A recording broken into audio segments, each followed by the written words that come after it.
Hello, my name is Greg Williams, and I am the director of UMBC's Instructional Systems Development program. Today with me, I have a very special guest. Today, I have Dr. J. Marvin Cook, the founder of UMBC's Instructional Systems Development program, which is one of UMBC's largest graduate programs and has been around a long time. Dr. Cook is a noted author, professor, consultant, and entrepreneur. Dr. Cook, I want to say welcome home. I'm delighted to be home. It's been quite a while. It's great to have you here. Well, thank you a lot. I know UMBC is not a strange place. You spent many years here. And nights. Yeah, we had, a lot of times be through teaching at 11 o'clock at night here. Oh, that's a long day. That's going home. And night. Yeah. Well, one of the things I wanted to talk about with you is a lot of people know about what you did at UMBC, but I want to back up from that. Tell us about your background and your career prior to arriving here at UMBC. Wow. You got time? I'm delighted. We have a lot of tape. Well, I got my first degree in electrical engineering at Louisiana Tech. And so then I moved, that was in 1951. And then I went to Texas A&M to get a master's degree. And that was in let's see, when it happened, 50-1 now. So after that, though, I went on an engineering job at a sulfur mining company, where I learned a lot about how to relate to people in their field. I can tell you a story. One thing about these companies like that, my job was to go around every day and check with the different projects that are being worked on. But I found very quickly that the machinist, for example, would not tell me what he's doing unless I walked over to his coffee cup and drank some of his coffee. You know what? I learned to drink coffee. But once I drank some of his coffee, he would tell me all about it and that, what was going on. So as I made my rounds at the end of the day and reported back to my boss what was going on, I was ready for a break.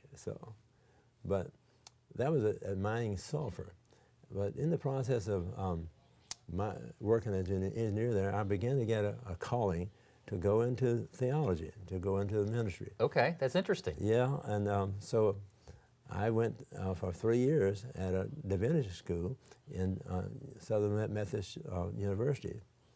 But during that process of going to seminary, I learned that I could be called to be an engineer. So what do you do?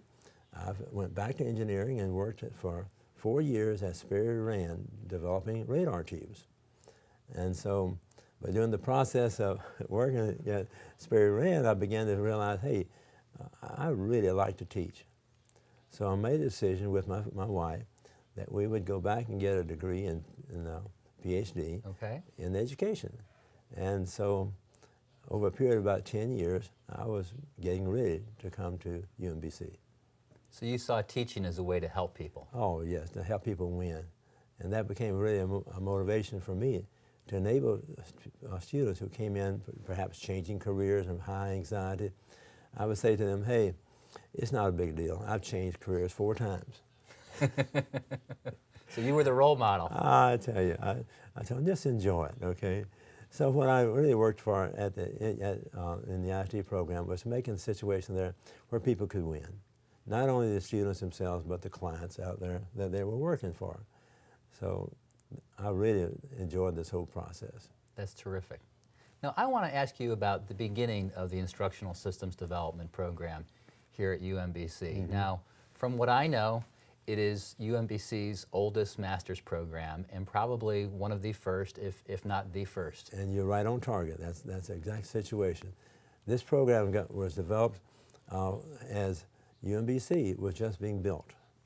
In fact, I was asked to come over and be a member of the team to establish the Department of Education and build this master's program. So whenever we actually, pardon me just a minute, this team with 7 people worked together to develop the master's program over time. I can remember that we had a situation where I was asked to teach a course in math. Well, what I did was I actually applied the process of learning hierarchies to the math course, and it covered an entire year. But students were winning with that process, and I continued to develop courses in the undergraduate school, also in the graduate program. So as we were developing the program, it was always done with in mind that the students should win. Okay. Now, can you share with some people just a little bit about learning hierarchies that may not be familiar with them? Learning hierarchies is a way of structuring the content of the course. With the learning hierarchies, you're trying to make sure that you're talking about performance. So what you do in the case of developing a course, you decide what kind of performance a person should exit the course with. And once you've established that, then you ask yourself the question, okay, if they were to exit that program at that point, what will it take for them to get to that point, to exit? And therefore you have a downward, from top to the bottom logic. Okay. You ask the question in each case, what kind of background should a person have if he's to learn a particular program? So we had these courses which were developed such that they were all related to each other, and they provided a structure for the content. And we did it at the level of the course and also the unit level, right on down to the class level. So you end up with a structure built upon hypothesis that certain types of things are required in the background. That's a good mini lesson for me as well. Mm-hmm. Thank you. Very short. Now, I'm curious, did UMBC approach you? Did the president and the chief academic officer approach you and say, here's what we're looking for, or they knew of your reputation and they started having conversations with you, or how did that work?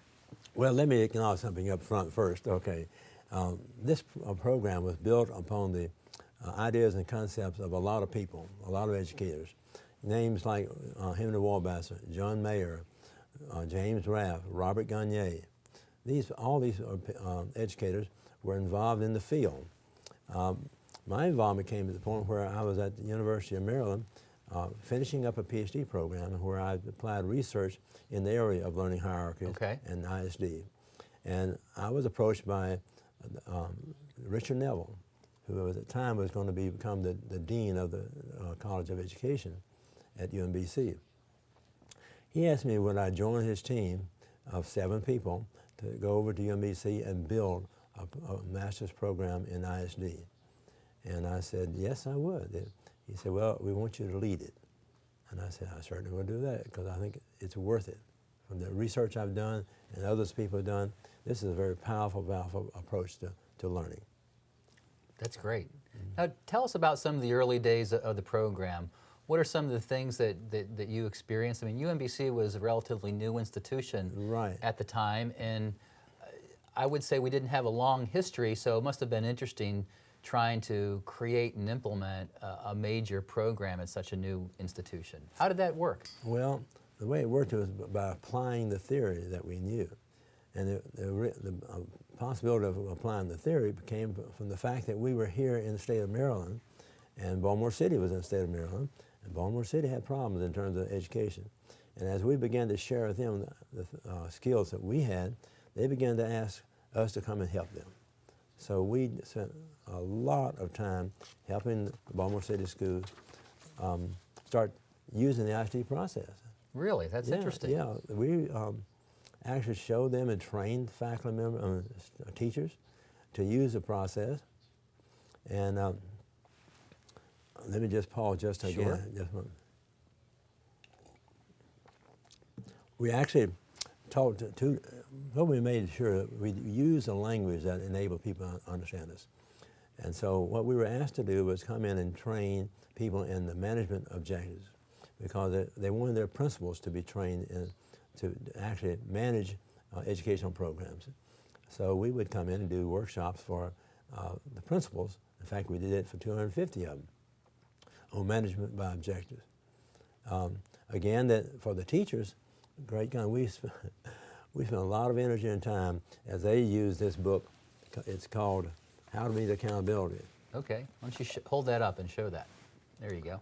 This is co-authored with me with Henry Wallbasser. We use this book, and there must have been several thousands of teachers who actually got trained in teaching by objectives. And the demand was always there. And one of the things that we were asked by the social superintendent, Dr. Carroll, said, would we please do some research so we could have some data showing the effect of teachers being trained this way. I said, delighted to do that. We need to do research. So what she'd asked me to do was to prepare the teachers to be trained in the process of ISD in 2 days. What she wanted to do was mimic the way that they had to conduct workshops. Okay. So you had a whole 2 days to do this. That's right. In other words, using this book, How to Meet Accountability, we went through the process. We had a group of teachers who were brought in for 1 day on a Saturday, and we gave them introduction to ISD and practice applying the process. And then the teachers left for a week, and we were told you cannot tell the teachers to use the ideas. You just train them, and then there's a week lapsed, and then I gave them another day of instruction. All right. Now, that's a group of teachers who were trained and introduced to the process, and over here was another a group of teachers who did not receive that. And what we did was watch what happened to their students.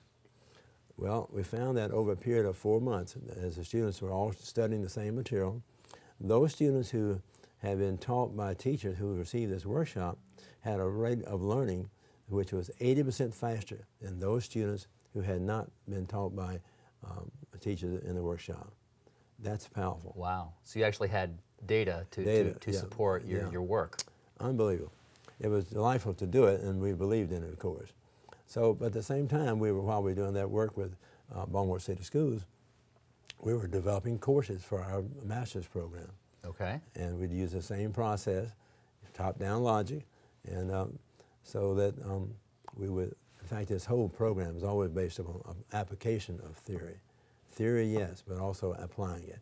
Because we wanted the students leaving this program to be able to go out and make a difference in corporations and healthcare institutions, you name it, higher education. We wanted them to make a difference. The way to do that is teach them how to apply it. That's very interesting, because a lot of people think the whole movement towards performance improvement in education and training is something that's relatively new, but you were doing it a long time ago. 40 years ago, that's when it was. Now, I started on in 1969, and that's 40 years. We've been there doing it. You're a groundbreaker. I'll tell you, we really put some effort out there to it, very much so. Now, I know in addition to the schools, you also worked with industry. Can you share some of that experience with us? Yeah, let me talk to you about Gallaudet.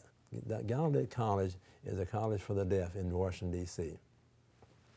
Gallaudet College has typically received 99% of its budget from the federal government, approved by Congress. Well, the 1 year,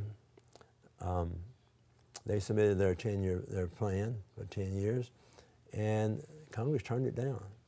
Now listen, this is $10 million they turned down. Well, they started looking around for some help. I happen to have a neighbor of mine that in Columbia who worked at Gallaudet. She asked me would I be willing to go down and just talk with them. Okay. Well, the upshot of all that was that I found that what they really needed was to be trained in the process of MBO and TBO, teaching by objectives and management by objectives, using the ISD process. So I showed them how to develop an action plan for a year. To have this action plan, the end result of the action plan would be that they would have a plan that Congress would approve. So I trained them how to lay out management plans for a project. Okay.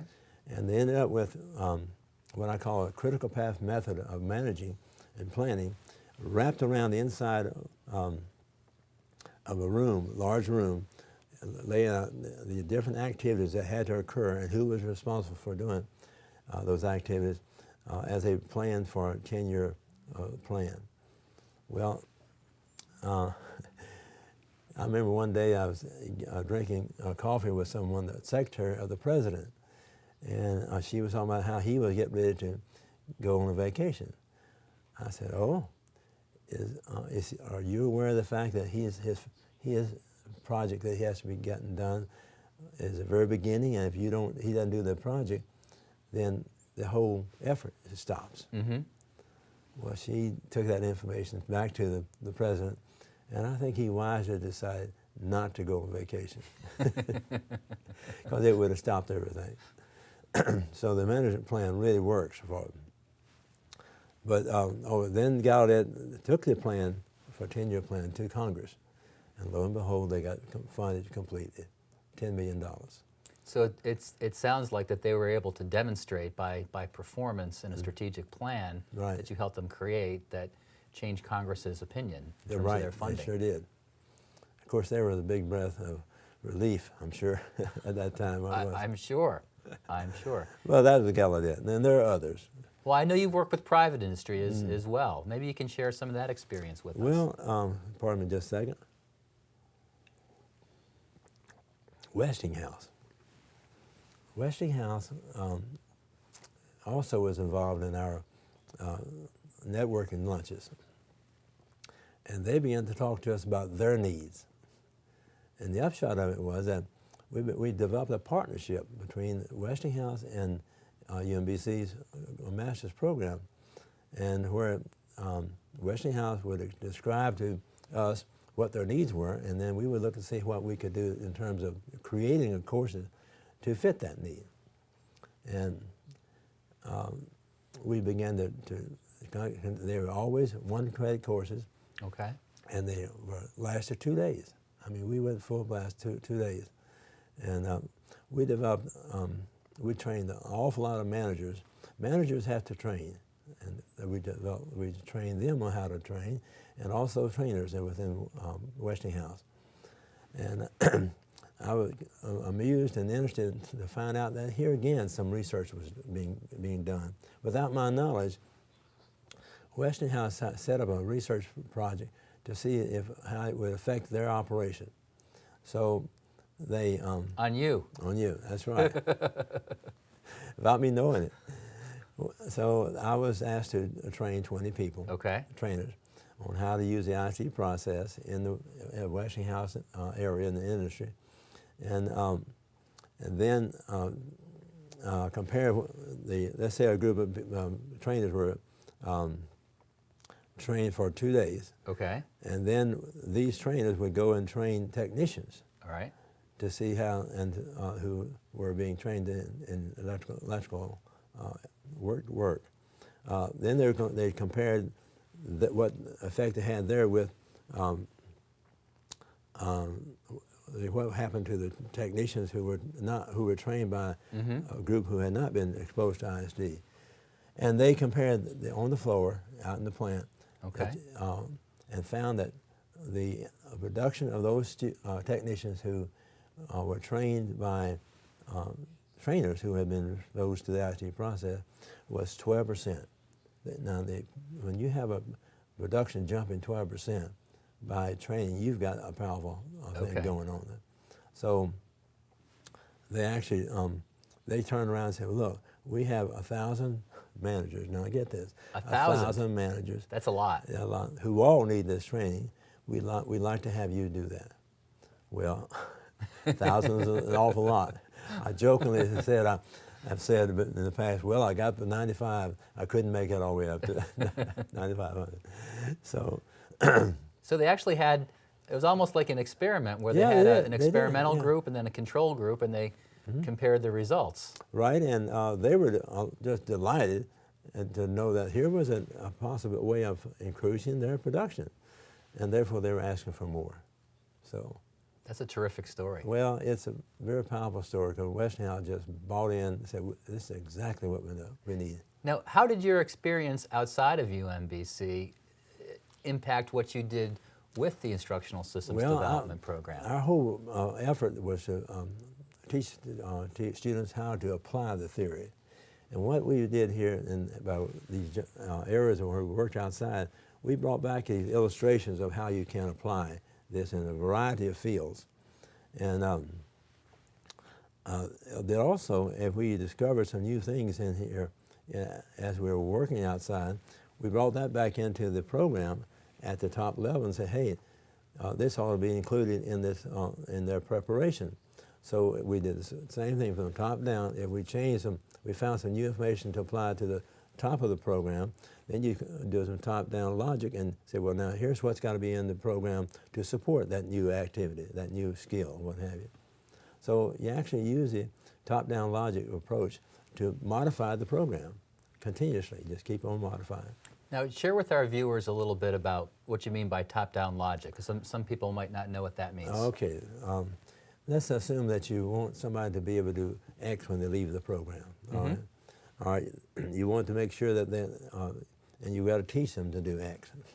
Well, then, all right, what you do, you establish the fact, okay, this is what the person should be able to do. Now, if I have to teach them how to do that, what should they have in their background before I have to teach them how to do this particular skill or use a skill? And then you do the same thing for another level, right on down to the entrance level of the person's coming into that particular course or that particular portion of the program. And so we've started at the top and asked the question, what should they have in their background? And again, at the next level, I'm repeating this, that what should they have in the background at the next level and the next level? All right.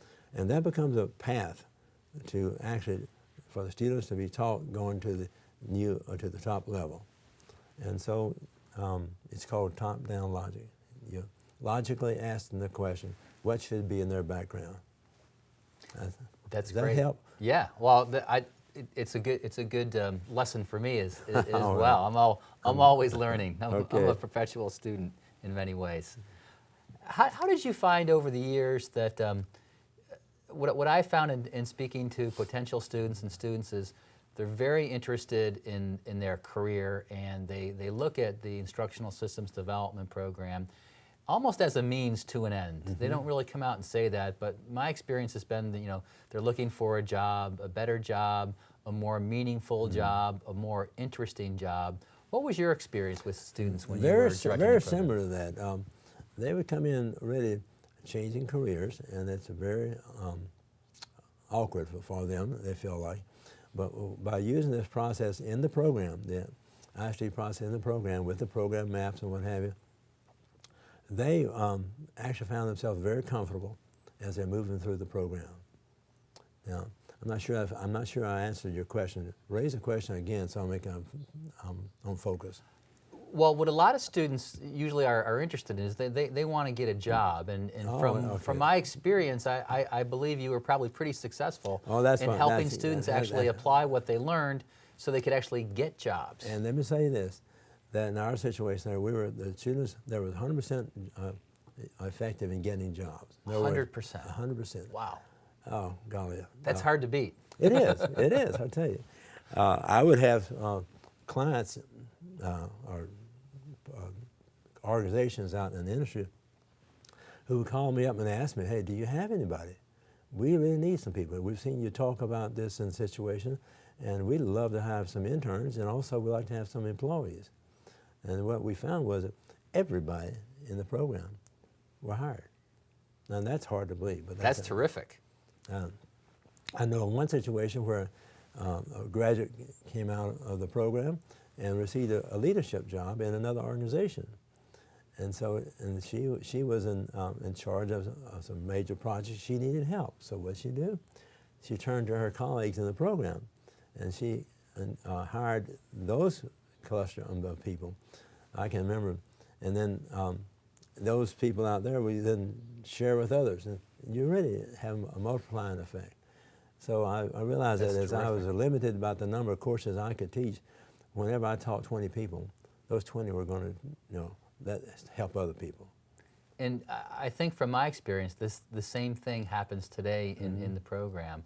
But I'm assuming that you were really good at creating a culture and an environment within the program where people felt comfortable doing that, because things like that don't happen on their own. So I'm sure you must have done something to kind of create an atmosphere to allow that to happen.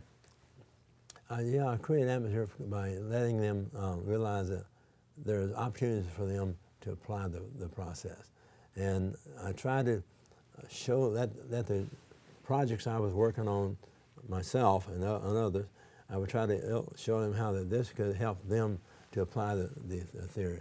I try to bring into the program skills, examples of, and what have you, how the applications could be made. I did it with Westinghouse. I did it with Gallaudet. We did the same thing with a public school system in Baltimore City. Oh, by the way, we were also asked to help Washington, D.C. schools. Okay. And the way that came about was I was asked to come down and meet with some leaders now in Washington, D.C. school system. And I thought I was going to meet with 1 or 2 people. All right. And I walked into the room, there was 18 people there. Well, they asked me to hold forth for 2 hours just to tell them what the process of ISD was and how it could be helpful in their situation, because they had needs. Their needs that their students were not performing. And they wanted to make a difference. And I respected them for that. So I agreed to work with this system. Okay. And help them develop their own competency-based curriculum for the entire school system. Well, the book that I had written earlier, called The Successful Teacher. Okay, you want to show that to the camera over there? Let's see, There you go. which There you one? go. It's okay? All right, we got that. Got that. The Successful Teacher. Yeah, this is the book that they use as their resource for training teachers, and also principals. And they trained a lot of them, I tell you. I personally have found myself training 3,500. Now, how can one person do that? But that's what happened. What they would do, they would bring into a large auditorium, Okay. a large group of people at one time, and then they'd all be introduced. I have a couple of days, or I have 1 day, depending on how much time they gave me, and I would go ahead and try to show them how to implement the new curriculum that they were developing. I can remember one time where there was a large group of people that I was going to be introduced to talk with or train. And I can remember the person saying, hey, who was introducing me, said, look, we have just turned out into the streets 5 high schools of kids from 5 different high schools, to come here to listen to you. You better be good. So the pressure was on. Yeah. Now, what was the reaction from groups of educators like that? I'm sure I'm guessing there was probably a whole range of reactions to you coming in and doing this. Well, I think the whole thing about coming in from the outside has certain advantages. You could say things that need to be said, or you can point out errors that need to be helpful. And I think I was used at times to do that, to come in and say what needs to be said. At other times, it's a matter of just trying to get me to be a motivator for the teachers to go and try your best at using this new process that they were developing. And by the way, this book was a start for them, The Successful Teacher. Okay. But then they started adapting it to their own, and develop their own programs, which I thought was a smart thing to do. And I was glad, again, there's a way of multiplying the effect of applying the ISD process. So, yes, the school systems were very eager to get this. That's good. I think one of the things that our viewers will be interested in, particularly our current students and our alumni, is the timeline for the program. And I know that you've kind of, in preparation for talking with me, and we've talked off camera about this, I know you've sketched out a timeline. Could you maybe just walk us through that briefly to talk about what are some of the benchmarks and the program from the beginning till the end of your tenure here? Yeah, I retired in 1992, so we'll look at that as a great at the end. Okay. What I can do, I believe, is just highlight the groups I worked with at times, and try to highlight in particular point that I think in the timeline that was critical. That sounds great. Well, let's see here. I completed my PhD in 1969, 40 years ago. That's an amazing time, okay? And during the process of my PhD preparation, I received 2 grants from the U.S. Office of Education to do research in ISD, and I really benefit from that. That was in 1969. Baltimore City, we worked with them from 1970 to 1974, 4 years working with them, without any cost to them. And then the two books I've mentioned so far, How to Meet Accountability, we published that in 1973. The Successful Teacher was in 1976. I'm just looking here. I've already mentioned the fact that in 1973 we worked with Gallaudet. Okay. And well, in 1977 to 1978 we worked with Washington, D.C. And also in 1975 we worked with Howard University in helping them to develop their pharmacy program. Okay. Using performance-based approach. Let's see, what else? Going on down the line. Well, in 1977, I became chair of the graduate program, and that was a critical point. I was really a strong believer in what we were doing, and I thought I had the backing of our education division to develop the program, so I enjoyed that situation. That became a critical point. Also, there's another group called CALE, Council for Advancement of Experiential Learning. Okay. I'd like to come back to that just in a few minutes and talk more about right. that. Still flowing. Here's something that occurred. Let me back up again. We have CALE, and I'll talk more about that. All right. And then there was also FEMA, and everybody knows who FEMA is. Okay. Federal Emergency Management. Yeah, I'll tell you about that in a moment. I'm going to go ahead with the timeline. Okay. And come back. All right. That's great. I worked with FEMA with 1979 and 1980, and then Westinghouse 1980 to 1984, and then in 1984 on campus something occurred which I thought was very important. Up to this point in time, all students, whether or not they're going to become trainers or they're going to be teachers in public schools, they all were joined together in the same courses. Okay. In other words, it'd be a course X, we'll call it. Well, the students would be from both training field and also from public schools. Okay. But in the year 1984, we separated them. We have a course for ISD as applied to public schools, and we have another course as ISD applied to the training field. Okay. Critical point, because the training field took off in terms of focus. The examples that we had fed the training field, and it just grew in terms of students' application. And at the same time, the public schools also grew, but we just used different examples within the different classes. All right, that was in 1984. And now, then the CCEU, the Principles of Good Practice, I'm going to be coming back and talking about that too. All right. Let's see here. We've already, let's do this. Then we've flowed on and continued to do a lot of consulting work, extensive work, until 1992, when I retired. So as we go ahead here, I'll be glad to come back and talk about CALE, if you like. Yeah, I've worked with CALE a little bit, and I think it's a great organization. Why don't you tell about your relationship with them and how that developed and how that worked? Well, you have to go to a grocery store, okay, for things just to get started. Turns out, well, one day I was in the giant grocery store. Okay. And I met a friend of mine, Morris Keaton. This is all in Columbia. And we both began to ask the question, what are you doing these days? Well, what are you doing these days? Morris began to express keen interest in what I was doing, which is really training people how to develop management objectives and instructional objectives, and how to apply them in a learning setting. He said, Marvin, if I were able to get some support, could you do me a favor? And this took quite a while to discuss this over time, and said, I'd like for you to train faculty in colleges on how to teach by objectives. Okay. Now, notice he's using the terminology teach by objective. That's language that they understood. But what they really were asking for is the ISD process. Well, it turned out that he went off and got some grant money, and I agreed to work with him for a year. All right. And I got permission from the university to get a leave of absence, so we could work together.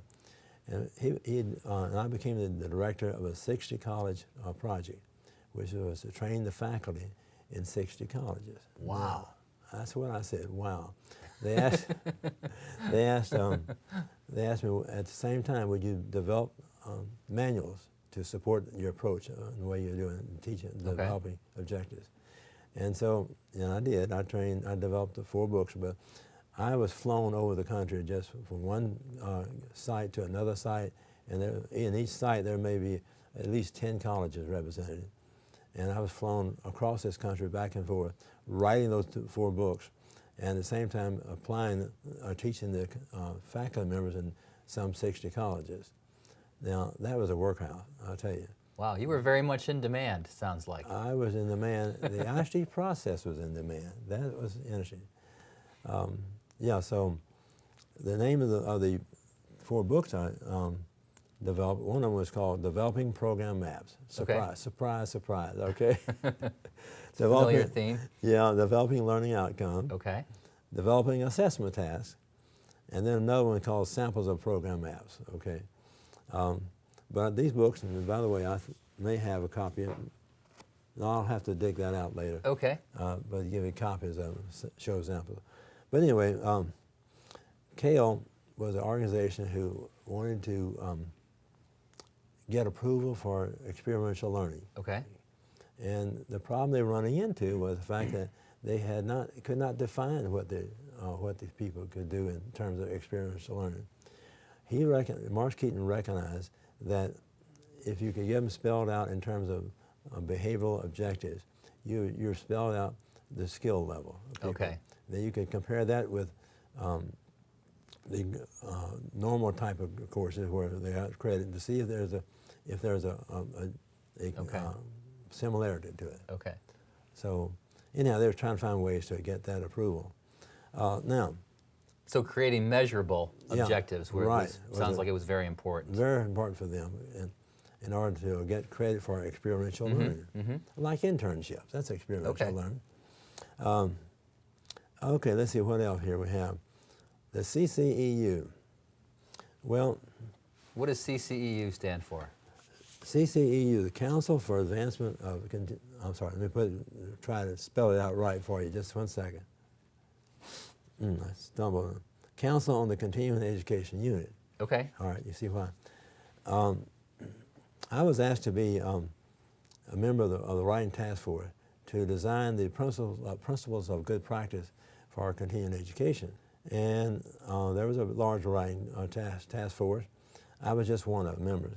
But it turned out I ended up having to do the major effort in writing designing the principle of good practice. Well, guess what? Where do you think I got information about what should be in that principle of good practice? UMBC's graduate program.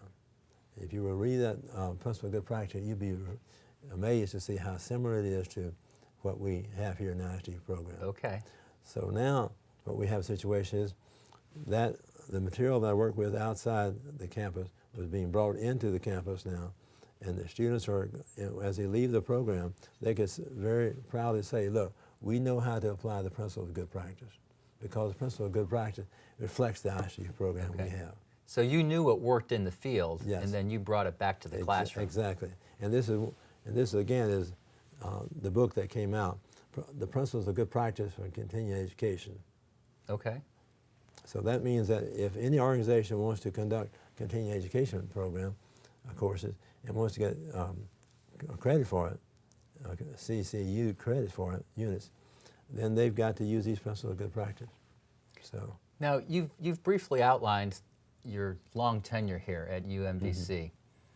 I'm interested to know, if you look over that time period, what are some of the most satisfying experiences or accomplishments when you look back and say, you know what, I'm really proud of that?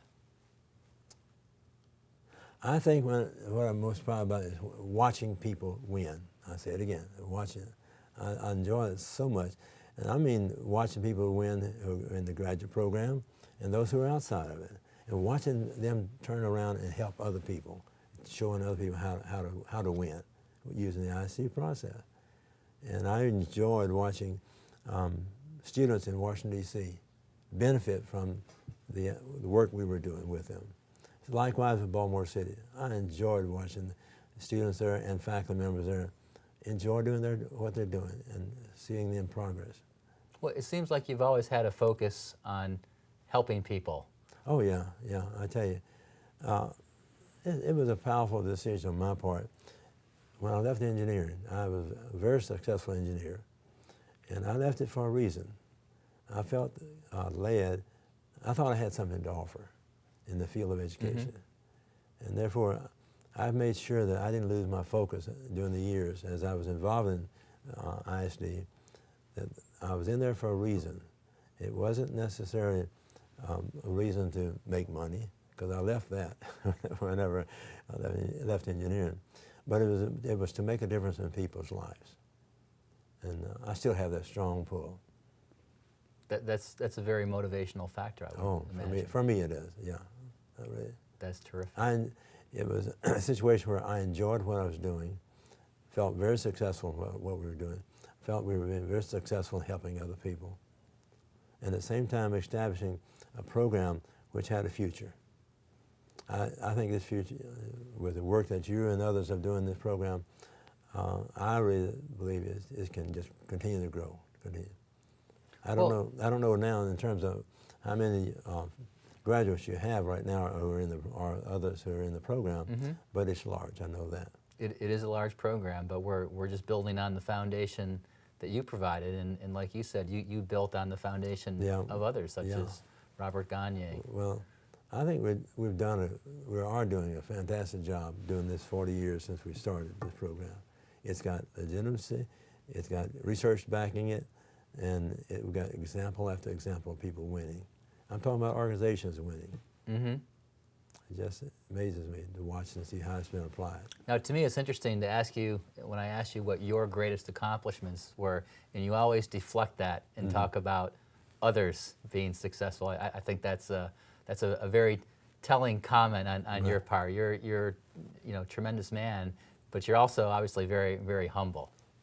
Well, that's moving for you to say that. Moving for me. I think this is what we do. Okay. I mean, there's a task, there's a job, there's a what have you, and what do? You go do it. And I never think about, I don't think this is unusual. Okay. For me, it's always, I can just think about situations where, before I retired, this is a side story, okay? We ran into a snag. We had about 15 of our students who were scheduled to graduate if they can pass a research course. And they were not passing. There were 15 of our strong students not passing this research course. And it turned out to be a faculty problem. We had an adjunct faculty come teaching that course. And the result, of course, was that they were failing. Now, I'm worn out already. Well, I'm getting ready to retire. I've got lots of other activities. Yet I had to do something about these 15 people. So I sat down with the dean, and we discussed the situation, and then sat down with the adjunct faculty member. And I agreed to do this.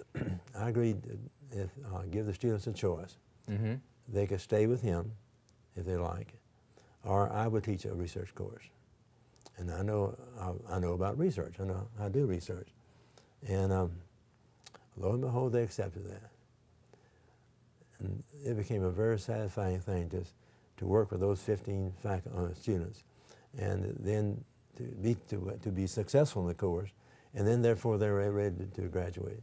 It's very satisfying to watch these people walk out and get that degree. Oh, that's great. That's a great story. And for me, that's what you do. You see a situation and you go do it. That's a wonderful story. One of the things that actually I'm interested in, and you and I have talked about this off camera, is that technology is everywhere in professional employees' lives these days, and kids in school, and it's just all over the place. Regardless of the technology, what do you see as some of the classic knowledge, skills, abilities, competencies that people coming through a program such as Instructional Systems Development that will just never go out of style in your opinion? Okay. Very basic thing. being able to analyze a situation, analyze a need, Okay. design plans to respond to that need, and then develop the necessary support materials to fulfill that design, Mm-hmm. and then to implement your plan. Okay. And give it after you've implemented it, then stand back and evaluate to assess how well things have been done and how well it matches the need that we have. And it's called the basic ISD model, which is to analyze, design, develop, implement, and assess. That's classic.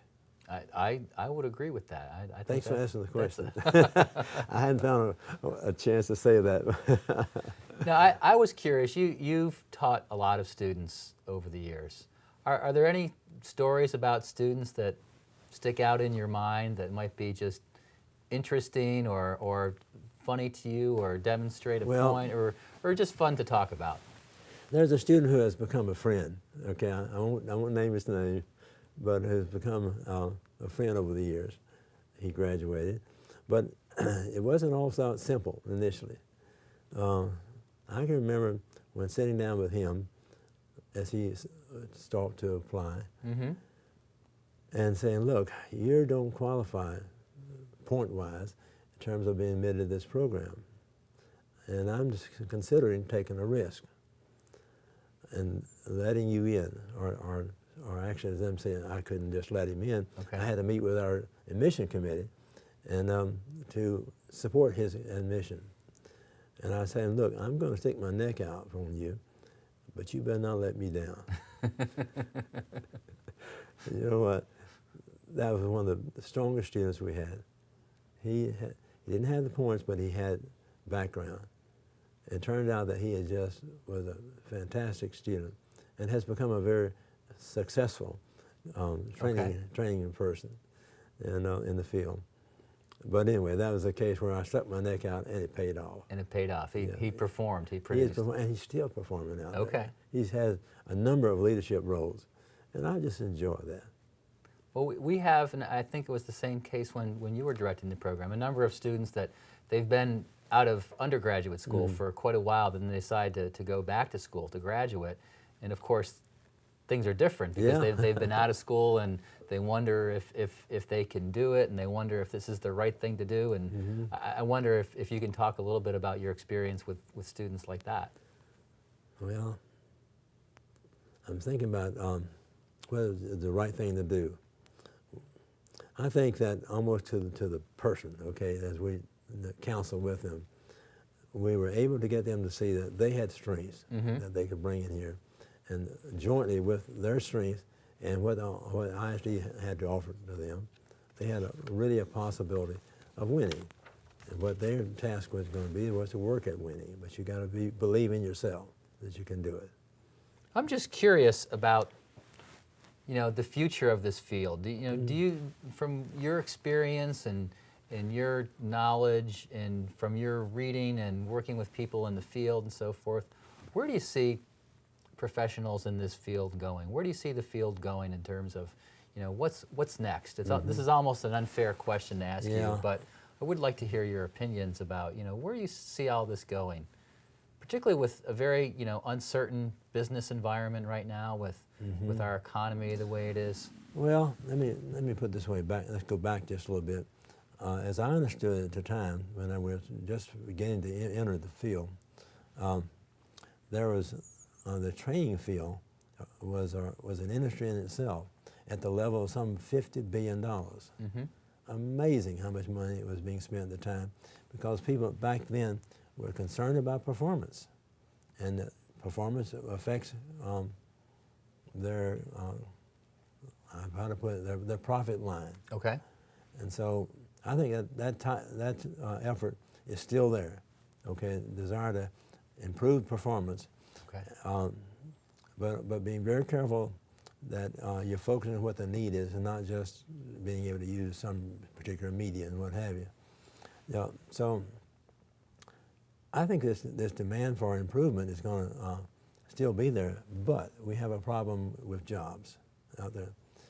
What I've noticed over time is that as they improved, the employees improved, the profits were there, but then it became that situation where they didn't need they could let employees go because they had improved the process. Okay. So all of a sudden it becomes a backhand slap. Oh, okay. That's interesting. You've improved it. You got the skills up and you got to improve it. But what has happened is that meant you didn't need certain people on employees, and you lose those jobs. So you got to ask yourself the question, in particular, right now, with a lack of jobs, just where should we be going? And I'm not sure, okay, about where we should be going. But you got to look at the situation. We've always said we won't improve performance. I still think you want to say that. I just don't know that how quickly we're going to be able to move out of this job problem we've got right now. Right. So I think there's going to be a pause, okay, in terms of how much training is going to be needed from one perspective. But then there's stand back and look at it. You've got, what, thousands of people without work out there. Sure. And they need work. And you got to ask yourself the question, okay, how are you going to generate jobs in this situation? Well, first of all, if you find an area where they're needed for new employees, you got a lot of training got to be done. So you really, from one's perspective, training, improving performance hurt you. Now it's going to be a situation where there's a lot of men and women out there who are going to need to be retrained. And here we are. So I expect probably the program you have here now, or we have here now, is going to grow, okay? Well, I hope so, and I think built on the work that you've done, I think that the model that you've laid out is a classic model, because regardless of what jobs out there, and there will be, you know, I'm sure my kids might work in jobs in the future that don't even exist now. Just like if I teach an online course, that really didn't exist as such, you know, 10, 20 years ago. So, you know, who knows what job opportunities are going to be out there, but if you provide them with some of the classic knowledge, skills, abilities, competencies through the model and the process that you developed here, I would say they would be well prepared. I would think so, okay? And the need to train these people is going to continue for a period of time. It really is. If within a decade we can get this shortage of jobs situation clear, it'd be great. So we all face the same problem. Okay. Dr. Cook, you had a fabulous career here at UMBC, and I personally am interested in just hearing about how you knew it was time to move on. You know, what were the things that were going through your mind, your experiences, what was happening, what was your motivation again to say, okay, I'm going to do something different now? Well, I've always believed when you're at the top of your field, stop. Okay. In other words, know when it's time to stop. That's where I was in 1992. I was ready to stop. I'd done a lot of things I wanted to do. Okay. And I thought it was time. But I still had some articles I had to write. And I did. I wrote those articles. But what's really stopped I retired, okay? And then there was I'd already made a commitment to make a presentation at a conference in Chicago, I believe it was. And my wife and I were on the way to they would call it, no, I'll tell you, it was in Detroit, that's where it was. Okay. We were on the way to Detroit to be at this conference where I had a full day of presentation. And as we came out of the hotel, she stumbled and fell on the steps, concrete steps, and crushed her kneecap. Oh. And we had to make the decision, what are we going to do? Well, in Morgantown, West Virginia, the hospital there told me the person who would do the operation is very good with hands. I said, what? Yes, he's very good with hands. I said, thank you, but no thank you. So we came back to Columbia, Fortunately, I had a large car that she could sit back in the back seat. But my problem was I could not go do this this workshop. We call it workshop. Okay. And that was a real problem. Okay. I knew then that I had to stop. Okay, because it was going to take about a year for her to recover from that. So that was an additional reason for stopping. And of course, I had to write all the people who were scheduled to be part of the workshop. One of them was particularly from Australia, and just to write them and explain to them what had happened. And you know, I got letters back saying thank you for letting them know that they thought that I made the right decision along that line. But anyway, that was enough to stop it. Okay. So, and she's doing well. She's doing well. And he healed well. Okay. Well, that's good to hear. But anyway, I was ready, and said, okay, now I'm ready to go on to something else. Dr. Cook, I know you've made a lot of connections with industry in your career, but one that I think maybe is very interesting for UMBC is your relationship with RWD Technologies. Oh, Could you tell our viewers a little bit about that, how it got started and how it developed? Yeah, well, we had these networking lunches where we invited people from the industry to come and just get acquainted. And RW and Bob Doris showed up and was part of this, this networking process. At the time, he was located in Columbia. RWD stands for R.W. Doris, Bob Doris. He owns a company, and he actually allowed us to send him interns to work within the company. And these interns became employees. And so what we have is down here, RWD is right here in our research park. This is a case. This is a case where we're meeting each other. There's been a really good partnership between academia and industry. So I think it's really unique that here, RWD, Bob Doris, was one of the first persons to move into the research park, and he ended up having other companies come in. But he was a friend. And recently, I guess maybe a year or two ago, I had not seen Bob in 10 years.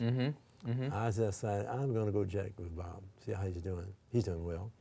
I was delighted that he remembered times we'd had together. Okay. So it was good. And here he is right here at UMBC. It's a case of where academia and industry join hands.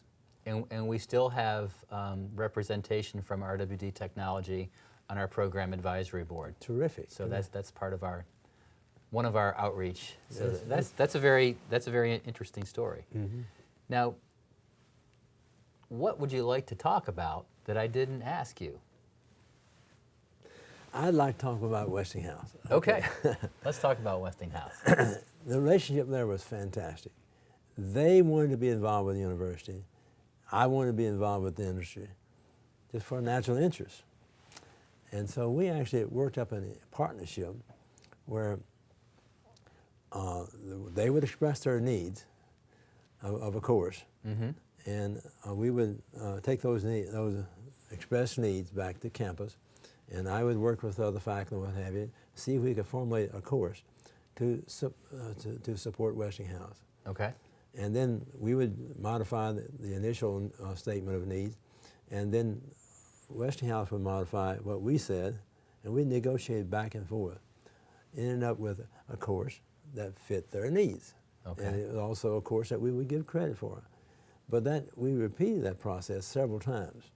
And at one point in time, we had been doing it where they received credit. We ran into a snag, and that snag was that I was asked to assume some new responsibilities on campus, and that they did not allow me time to teach that course from the university. So we had to stop offering it. Okay. Even though we had worked up in the partnership, the needs at the university prevailed, what have you. So I said, well, golly, I can't just leave them hanging. So on my own, I started to teaching the course, but they did not receive credit. Okay. But they wanted it so badly that based upon their research, they knew it worked. And so I continued to try to satisfy their requirements, their needs. You know, there were some real friendships developed in that process. Okay. And of course, you know, with my engineering background, I naturally love to be working with engineers. So You were one of them. yeah, well, that's right. They loved it because I knew the language, and I knew the culture. So it always was a lot of help.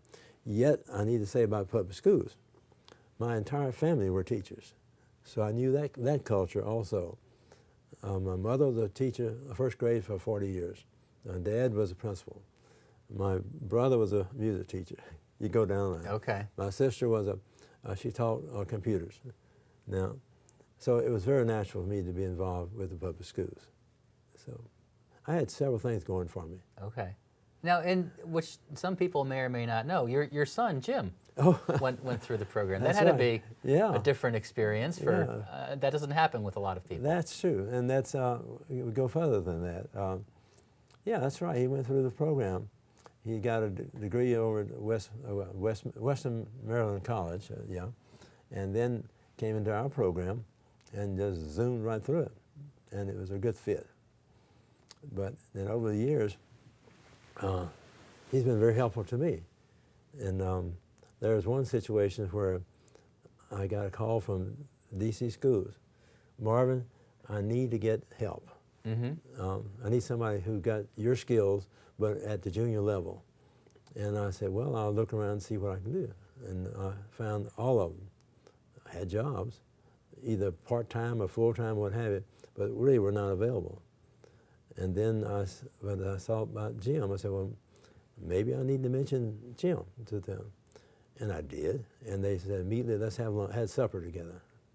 That same day, as we went and met with the representative from the DC schools, they handed Jim a contract right on the spot. So he was very useful to the school system for a period of time there. And we call it, in fact, he and I were talking about this other day, it's delightful to be able to, a father and a son, to be in the same field and be able to share ideas back and forth. And it's been delightful, very much so. That's a great story. Well, it's very, adding to that, you can cut all this out if you like. He was without a job, and like everybody else, for a period of time because he was laid off with others at the where he was employed, and he now has a job after the search for 10 months that fits him perfectly, and he and I enjoy talking and comparing notes as we go about our careers. That's great. It's fun. Now, one of the things that I'm curious about, when I first met you, not in person, but I remember talking to you over the phone, and you were retired, and you were living in Louisiana at the time. And then you made a decision to move back to Maryland. Right. And I'm curious, you had probably been away from UMBC, the campus, for a number of years, and then you came back. I'm just curious what your reaction was on what you saw and what you experienced and what that was like. Well, coming back, it was really, it was interesting to be this close to the activity at UMBC. And it's always been a keen interest of mine, just how UMBC is doing. And of course, these days, we're doing terrifically with Freeman's recognition and what have you. That's been really great. But I was more shocked than anything about something you pulled off. Uh-oh, what did I do?